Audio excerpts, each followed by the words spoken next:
Air strike से पहले प्रधानमंत्री मोदी ने किए थे कुछ इशारे। जी हां, एयर स्ट्राइक से 4 घंटे पहले मोदी ने दिए थे 6 इशारे। 7 मई को होगा बड़ा एक्शन। तारीख 6-7 मई रात करीब 1:05 से 1:30 के बीच भारत ने पाकिस्तान में 9 आतंकी ठिकानों पर एयर स्ट्राइक करके पहलगाम आतंकी हमले का बदला ले लिया।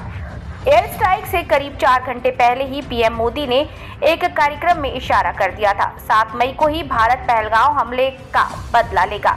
इसके अलावा पीएम और उनके मंत्रियों ने 4 और बड़े संकेत दिए थे कि भारत जल्द और मल्टीपल ठिकानों पर हमला करेगा। यहाँ पर हम आपको एक एक करके पीएम मोदी के 5 इशारों को जानते हैं। और मुझे भी बोलकर पीएम मोदी 6 सेकंड रुके, फिर बात बदल दी थी। पहला इशारा यही था। 6 मई 2025 रात 8:54 एक कार्यक्रम में प्रधानमंत्री मोदी ने कहा, एबीपी नेटवर्क को इस समिट के लिए बहुत बधाई देता हूं। और मुझे भी बोलने के बाद पीएम 6 सेकंड रुके, झिझके और बात बदलते हुए कहा, क्योंकि देर रात होने वाली है, फिर भी आप इतनी बड़ी तादाद में यहाँ मौजूद हैं, ये भी उज्जवल भविष्य की निशानी है। और मुझे भी बोलकर पीएम रुक गए। उनके हाव भाव से लग रहा था कि वो किसी मीटिंग के लिए जाने वाले हैं।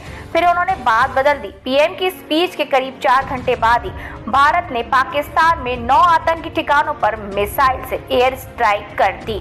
दूसरा इशारा, भारत का एक्शन प्लान तैयार। 1971 के बाद पहली बार 244 जगहों पर मॉक ड्रिल। 5 मई 2025 केंद्रीय गृह मंत्रालय के आदेश जारी किए गए। 7 मई को देश के 244 जगहों पर मॉक ड्रिल की जाएगी। 6 मई की शाम पंजाब के कुछ इलाकों में मॉक ड्रिल की गई। देश में पिछली बार ऐसी मॉक ड्रिल 1971 में हुई थी, तब भारत और पाकिस्तान के बीच युद्ध हुआ था। 6 मई को खबर आई कि इंडियन एयरफोर्स राजस्थान में पाकिस्तान बॉर्डर के पास 2 दिन सैन्य अभ्यास करेगी। दरअसल इस मॉक ड्रिल के 2 तरफा मकसद थे। पहला, पाकिस्तान को कंफ्यूज करना और अभी भारत तैयारी में ही लग रहा है, और दूसरा, किसी रिलेटियन और भारत की जनता को मानसिक रूप से तैयार करना। एक्सपर्ट्स के मुताबिक भारत ने एहतियात मॉक ड्रिल के लिए 7 मई की तारीख इसलिए चुनी ताकि अगर पाकिस्तान जवाबी कार्यवाही करे तो लोग इसके लिए तैयार रहे। 1 मई 2025 गृह मंत्री अमित शाह ने दिल्ली में कहा, आज कोई ये ना समझे कि हमारे 27 लोगों को मारकर वे लड़ाई जीत गए हैं। मैं उनसे कहना चाहता हूं कि हर व्यक्ति को जवाब मिलेगा और जवाब लिया भी जाएगा। कोई कायराना हमला करके सोचता है कि ये हमारी जीत है, तो ये समझ ले कि चुन चुन कर बदला होगा। ये नरेंद्र मोदी का भारत है। गृह मंत्री के चुन चुन कर बदला लेने वाले बयान से साफ था कि भारत पाकिस्तान में अलग अलग जगहों पर हमला करेगा। भारत ने वैसा ही किया और 9 अलग अलग ठिकानों पर एयर स्ट्राइक की। 4 मई 2025 कानपुर में एक कार्यक्रम के दौरान रक्षा मंत्री राजनाथ सिंह ने कहा, लोग प्रधानमंत्री नरेंद्र मोदी को बहुत अच्छी तरह से जानते हैं और उनकी कार्यशैली, दृढ़ संकल्प और जिस तरह से वो जोखिम उठाते हैं उससे भली भांति परिचित है। मैं आपको आश्वस्त करना चाहता हूं कि प्रधानमंत्री मोदी के नेतृत्व में आप जो चाहते हैं वो निश्चित से होगा। भारत ने 2016 उरी हमले का बदला 10 दिन बाद ही सर्जिकल स्ट्राइक से लिया था।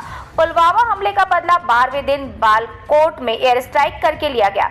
रक्षा मंत्री राजनाथ सिंह के बयान से साफ था कि मोदी की लीडरशिप में भारत ने जैसे पहले पाकिस्तान को जवाब दिया, उसी तरफ इस बार भी जवाब दिया जाएगा और वो जल्द भी दिया जाएगा। आखिरकार भारत ने 15वें दिन पहलगाम का बदला ले लिया है। 26 अप्रैल को पीएम ने रक्षा मंत्री राजनाथ सिंह, राष्ट्रीय सुरक्षा सलाहकार अजीत डोभाल, सीडीएस जनरल अनिल चौहान, थल सेना प्रमुख जनरल उपेंद्र द्विवेदी, वायुसेना प्रमुख air chief marshal AP Singh और नौसेना प्रमुख एडमिरल दिनेश के त्रिपाठी के साथ मीटिंग भी की थी और स्ट्रेटेजी बनाई। एयर स्ट्राइक हुई। पहलगाम हमले के अगले दिन ही यानी 23 अप्रैल को भारत ने सिंधु जल संधि सस्पेंड करने की घोषणा की थी।